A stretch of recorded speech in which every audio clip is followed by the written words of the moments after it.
Bonsoir, mesdames et messieurs. Bienvenue dans le grand débat que vous allez suivre dans une poignée de secondes porte sur le secteur informel au Bénin.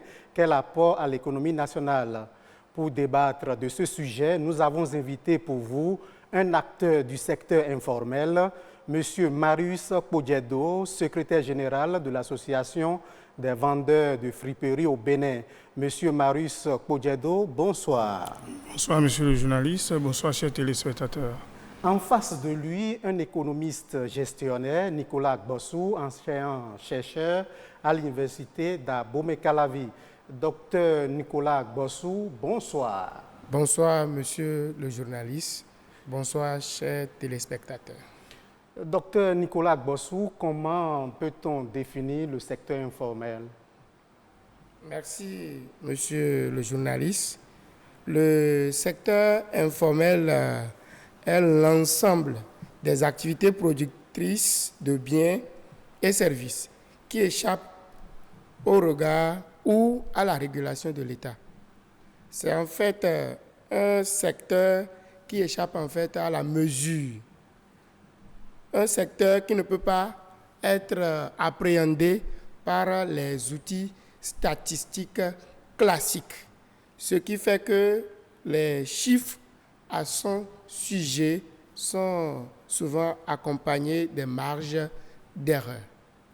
Voilà, après cette définition, M. Marius Podjedo, en tant que secrétaire général de l'Association des vendeurs de friperies au Bénin, comment les balles de friperie arrivent-elles au Bénin? Oui, merci beaucoup, monsieur le journaliste. Les balles de friperie viennent pas, dans leur grande majorité, par le port autonome de Cotonou. Donc c'est un trafic maritime qui les apporte ici. Il y a aussi des balles qui viennent des pays limitrophes, tels que le Togo, le Nigeria, donc par la frontière terrestre. Ce qui signifie que ces vêtements ont été utilisés au Togo ou bien le Togo sert de transit? Le Togo sert de transit. Il y a des importateurs qui sont là-bas et pour des raisons qui leur sont propres. Et nous, on va se procurer auprès d'eux. Voilà. Je reste avec vous, M. Marius Podjedo. Oui. Comment la répartition de ces lots de vêtements en provenance de l'extérieur se fait-elle? Voilà. Et la terre de prédilection de vêtements usagés, tel qu'on appelle la friperie, c'est Missebo. C'est le grand marché. C'est le grand marché qui alimente presque toute la sous-région. Il y a des gens qui viennent également des pays de l'Interland pour venir se procurer de la friperie ici. Donc, on les déballe dans le marché et les gens viennent, nos clients viennent dans le marché pour en acheter. Alors, Monsieur Nicolas Gbossou, quelle lecture faites-vous de tout le processus que votre vis-à-vis vient de décrire? Merci, monsieur le journaliste. Je pense que le secrétaire général vient de décrire le processus de mise en marché des friperies. Quand on analyse un peu ce processus, on a tendance, on dit qu'ils sont dans le secteur informel. Oui. Mais pourtant, ils contribuent d'une manière ou d'une autre à la construction de l'État. Au Bénin, selon le rapport de l'INSAE, l'Institut national de la statistique et de l'analyse économique, le secteur informel représente près de 80% des travailleurs, suivi par le secteur privé moderne, 11%. Et puis, il y a la fonction publique, 9%. En tant qu'enseignant-chercheur à l'université d'Abomey-Calavi, qu'est-ce que ces statistiques vous inspirent? Merci, monsieur le journaliste. Je veux tout de suite dire que c'est un problème. C'est un problème en ce sens que nous avons appelé ce secteur-là, secteur informel, qui échappe en fait au contrôle de l'État. Mais on dit que 80% participent à l'économie en fait à hauteur de 80%. Ces travailleurs-là, moi je veux juste dire quelque chose ici. Plus les structures que nous avons sur place sont informelles, plus elles sont fragiles.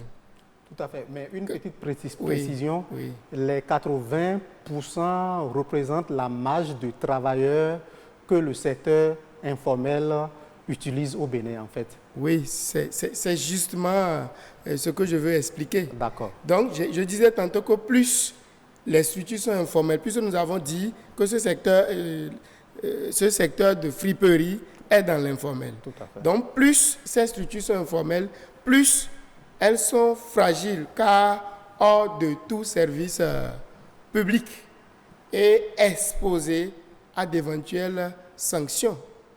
Et puisqu'ils utilisent près de 80% des travailleurs, c'est qu'il y a un problème. C'est-à-dire, c'est la pauvreté en miniature. Parce que dans le secteur informel, les gens travaillent de façon temporaire. C'est pour repousser un tant soit peu la pauvreté. Sinon, à un moment donné, ça va reprendre. Monsieur Marius Podjedo, tout à l'heure, docteur Nicolas Agbossou disait que l'informel échappe au contrôle du public. Est-ce que vous, qui êtes basé dans le grand marché de Missebo à Cotonou, est-ce que vous payez des taxes à la SOGEMA, la Société de gestion des marchés, ou bien des taxes à l'État tout simplement? Bien sûr. Nous payons des taxes à la SOGEMA et nous payons la patente au trésor public. Donc, vers la fin d'année, les agents du trésor arrivent dans le marché et par stand, tout le monde paye. Et quand ils viennent, ils imposent le montant qu'on doit payer. C'est sur place qu'ils viennent nous dire ce qu'on doit payer. Et ça amène parfois le problème. Quand ils rentrent, il y a d'autres qui se sauvent. On plie rapidement et puis on cherche à se sauver. Voyez-vous. Donc c'est ce qui arrive. Mais la SOGEMA, quant à elle, et de façon mensuelle, elle vient percevoir des taxes sur tous les revendeurs de friperies. Monsieur Podjedo, est-ce qu'on peut avoir une idée du montant, toute proportion gardée, du montant que vous payez, par exemple, par mois ou bien, je ne sais pas. Nous payons 2 000 par stand à la SOGEMA. Chaque stand paye 2 000. Il y a les ambulants aussi payent. Hein. Ceux qui vendent à la criée. Oui, qui se promènent dans le marché et autres avec leurs articles, ils payent quelque chose à la SOGEMA. Vous qui êtes secrétaire général de l'association des vendeurs de friperies au Bénin, est-ce qu'aujourd'hui on peut avoir une idée du nombre, je ne dis pas un nombre fixe, mais une estimation des acteurs de ce secteur? Aujourd'hui, le secteur est ouvert à tout le monde. On n'a pas besoin d'un diplôme académique pour devenir vendeur de friperie. Tout à fait. Si vous avez votre clientèle ou bien vous êtes dans un secteur où les gens vous sollicitent, voyez-vous, tout le monde devient vendeur de friperie. Aujourd'hui, et ce que moi j'ai constaté, nos anciens clients nous livrent la concurrence sur le terrain. Ils sont devenus aussi, voyez-vous, des vendeurs de friperie. Donc on n'a pas besoin d'un diplôme. Vous avez votre petit capital, vous avez du goût, vous savez trier, vous pouvez devenir vendeur. Donc aujourd'hui, il est difficile de dire exactement le nombre, mais par estimation, dans le marché, nous avoisinons les 5 000 vendeurs. Monsieur Nicolas Agbossou, vous entendez avec vos oreilles, comme on le dit, 5 000 vendeurs, c'est énorme, rien que dans Missebo. Est-ce que les fonds collectés peuvent servir à quelque chose dans l'économie nationale, selon vous? Oui, bien sûr. Ces fonds collectés servent à construire en fait les infrastructures qui doivent servir de base de soutien pour notre économie. Vous voulez faire allusion à quoi, par exemple? Bon, la construction des marchés. Puisque voilà. là, ils sont dans un marché. Actuellement, je pense que l'État est en train de rénover les différents marchés. Tout à fait. C'est pour le bonheur de tous les usagers de ces marchés-là. Qu'ils soient dans l'informel ou non, c'est que l'État quand même déploie des moyens pour assurer un temps soit peu quelques conditions qui peuvent les amener à être un peu à l'aise dans ce marché. Vous faites référence à la construction des marchés. Est-ce que ces fonds aussi sont utilisés dans la construction des écoles, les centres de santé? Bien sûr, parce qu'il n'y a plus de fonds qui échappent aujourd'hui au budget. C'est-à-dire, tout est prévu dans le budget national qui est élaboré à la fin de chaque année pour l'année à venir. Donc, une fois qu'un budget est établi, il y a des dépenses prévisionnelles à faire par rapport à ces budgets. Et ces dépenses, ça va dans tous les secteurs de la vie économique. C'est-à-dire, comme vous l'avez dit, il y a les écoles, les hôpitaux et autres. Votre développement m'amène à vous poser cette question. À combien peut-on estimer aujourd'hui l'apport du secteur informel à l'économie nationale? Bon, Docteur Nicolas Gossou. Merci, monsieur le journaliste. En fait, aujourd'hui, en tenant compte de l'enquête faite lors du recensement général de la population et de l'habitat, c'est-à-dire le 3e recensement, on a estimé le secteur informel à 94,6%. Donc, c'est très important. En quoi c'est important? C'est important parce que, bon, je vais aller un peu par la négation, parce que si on soustrait ce secteur, ça veut dire qu'il n'y a plus rien pratiquement. Donc, c'est très important parce que si on restructure ce secteur qu'on appelle secteur informel, c'est qu'on peut arriver à réaliser beaucoup de choses dans le développement de notre pays. Monsieur Marius Kodjedo, oui. Vous qui êtes le secrétaire général de l'Association des vendeurs de friperies du Bénin, est-ce que vous avez des préoccupations particulières à adresser à l'État qui nous gère? Non, nous n'avons pas de préoccupations particulières. Nous avons peut-être des mots de félicitations à l'endroit de notre chef d'État et de tout son gouvernement, parce que depuis toujours, quand on a exercé dans ce marché, et tout a été fait à nos propres frais. Les stands que vous voyez là, tout a été fait à nos frais. Mais aujourd'hui, le gouvernement a décidé de construire des marchés modernes, donc c'est l'occasion même de les féliciter et de les encourager à aller toujours dans ce sens.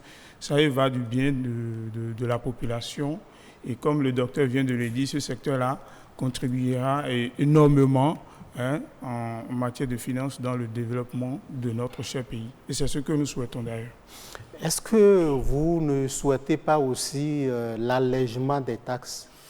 Bon, l'allègement des taxes, bon, c'est ce que l'administration n'aime souvent pas trop entendre. Bon, on fait avec.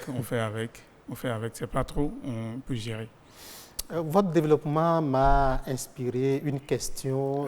Vous avez dit que les stands qui sont à Missebo sont construits par ces acteurs. Oui. Est-ce que dans le sens contraire, vous ne demandez pas quand même quelque chose à l'État pour alléger les investissements que vous avez engloutis dans ce sens? Bon, c'est des trucs en matériaux précaires.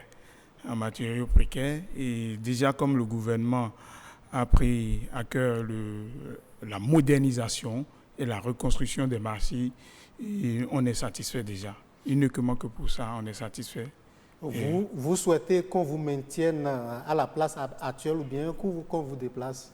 Bon, cette question aussi. La modernisation nous envahit, donc l'État a pris la responsabilité de moderniser les lieux. Et dès que le moment sera venu, on ira là où on nous a on nous l'indiquera. Mais pour le moment, on est là et c'est là où nous menons nos activités. Est-ce que vous n'avez pas peut-être un appel à lancer en direction même des acteurs qui animent ce marché depuis des décennies? Si, nous avons des appels, c'est qui nous écoute et que nous sommes leur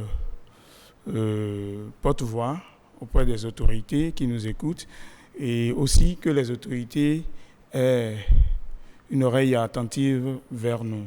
Parce que, voyez-vous, en son temps, si le moment arrive pour déplacer le marché, que les gens nous parlent et puis nous allons faire passer le message. Il ne faudrait pas que la police débarque et qu'on commence par tabasser et autres. C'est pas trop bien. Donc nous sommes des responsables, nous sommes des citoyens et il suffit qu'on nous informe et que le message passera. Et tout ira dans l'ordre voulu par l'administration. Quand on pousse un peu la curiosité, qu'on entre dans le marché Missebo et qu'on va vraiment à l'intérieur, on constate quand même que quand la pluie tombe, le sol est totalement difficile à pratiquer en termes de circulation. Effectivement. Est-ce qu'il y a un travail, est-ce qu'il y a une réflexion en cours dans ce sens-là pour rehausser le niveau économique, ne serait-ce qu'infrastructurel du marché? Oui, je vais te le dire tantôt. Je dis que la modernisation la modernisation de la zone, de toute la zone de Missebo et même de la zone, je dirais, commerciale est en cours. Donc, à partir de l'ancien pont jusqu'à Tokpa ici, tout à fait. Le gouvernement est en train de se déployer énormément et il y a beaucoup de chantiers qui sont ouverts à ce niveau-là. Donc, je pense que ces petits problèmes-là sont en train d'être conjugués au passé. Et même au niveau de la baisse, tout a été arrangé et c'est vraiment joli. Donc, ce que nous disons, c'est que les autorités nous écoutent. Nous aussi, nous sommes à l'écoute. Il n'y a pas de souci. Une question encore. Quand on voit le fonctionnement du marché, on constate qu'il y a la clientèle qui vient là et avec le temps, cette clientèle ayant pris de la main, ouvre un certain nombre de kiosques ou bien de boutiques ou bien de prêt-à-porter. Est-ce que cette concurrence, est-ce qu'elle n'est pas déloyale vis-à-vis des articles, vis-à-vis de ce que veulent les vendeurs de ce marché? De toute façon, chacun gagne. Excusez-moi. Tout à fait. Chacun gagne son compte. Nous sommes les demi-grossistes. Nous prenons des balles et nous déballons. Et ceux qui ont des boutiques, les autres, ils viennent choisir des articles auprès de nous. Donc, nous vivons en parfaite symbiose. Donc, il n'y a pas de souci. Chacun garde son compte. Alors, chacun garde son compte. Docteur Nicolas Gossou, est-ce que vous avez quelque chose à dire pour conclure cet entretien, pour conclure ce grand débat? Merci, monsieur le journaliste.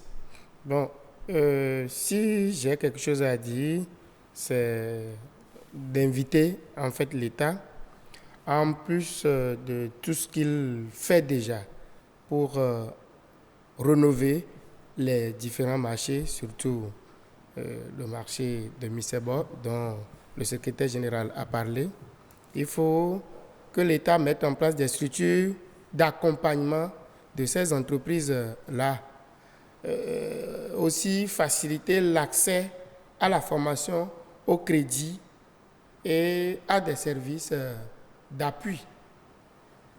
L'État, en fait, doit tout faire pour soumettre les rares entreprises formelles et transparentes à une charge disproportionnelle. Vous l'avez abordé tout à l'heure.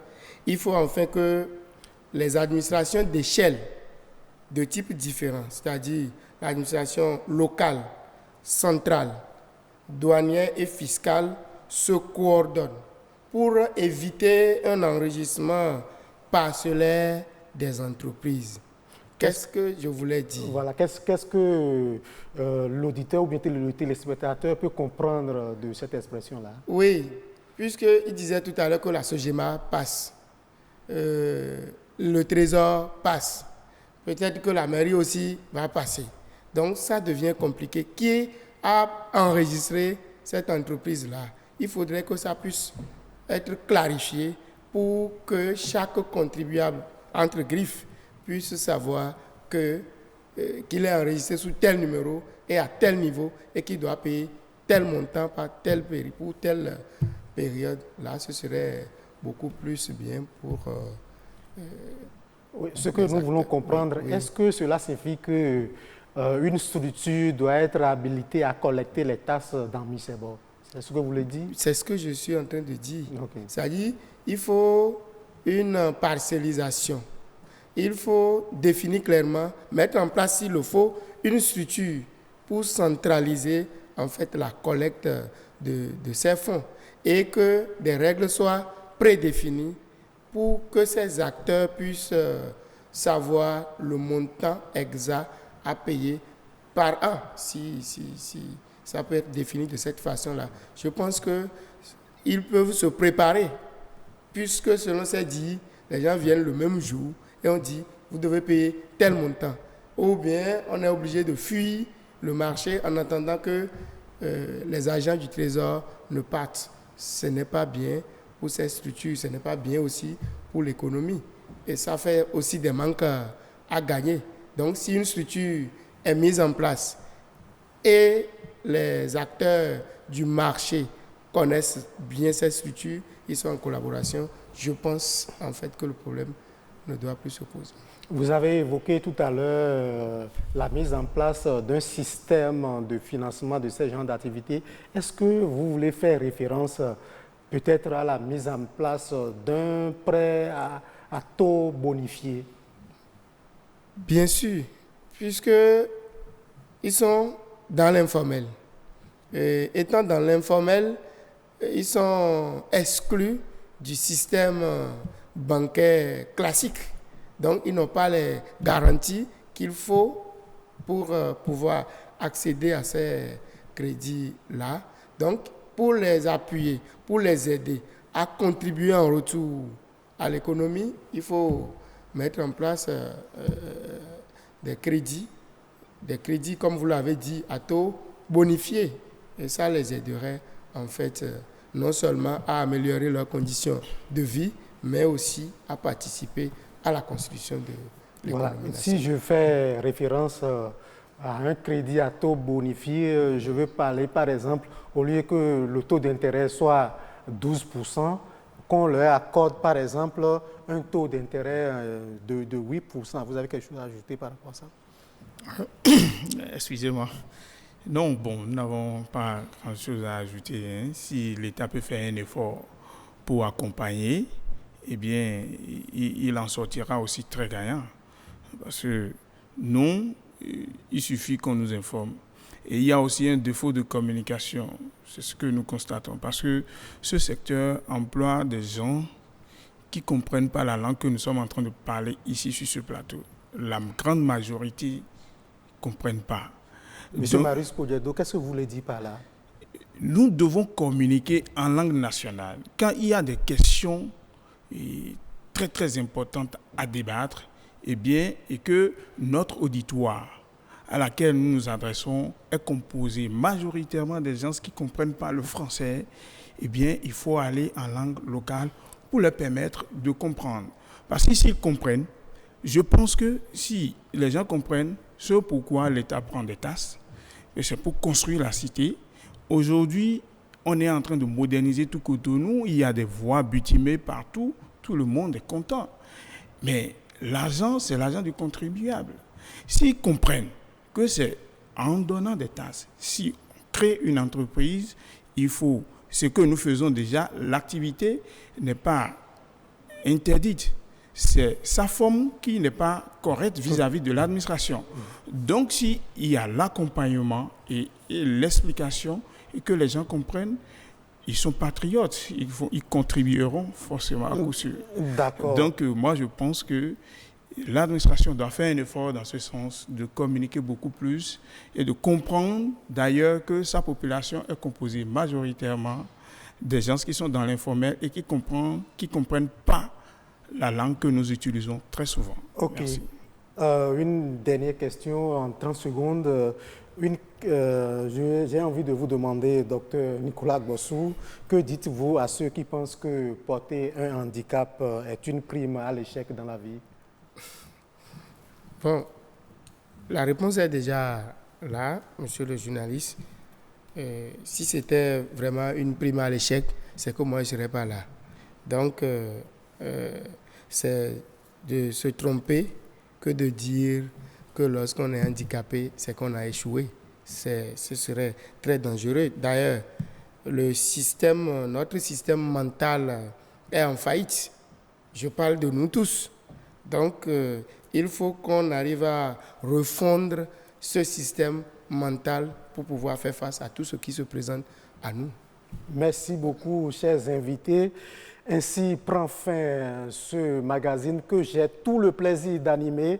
On peut retenir que l'avenir du secteur informel est en relation avec les exigences de la modernisation de l'économie nationale.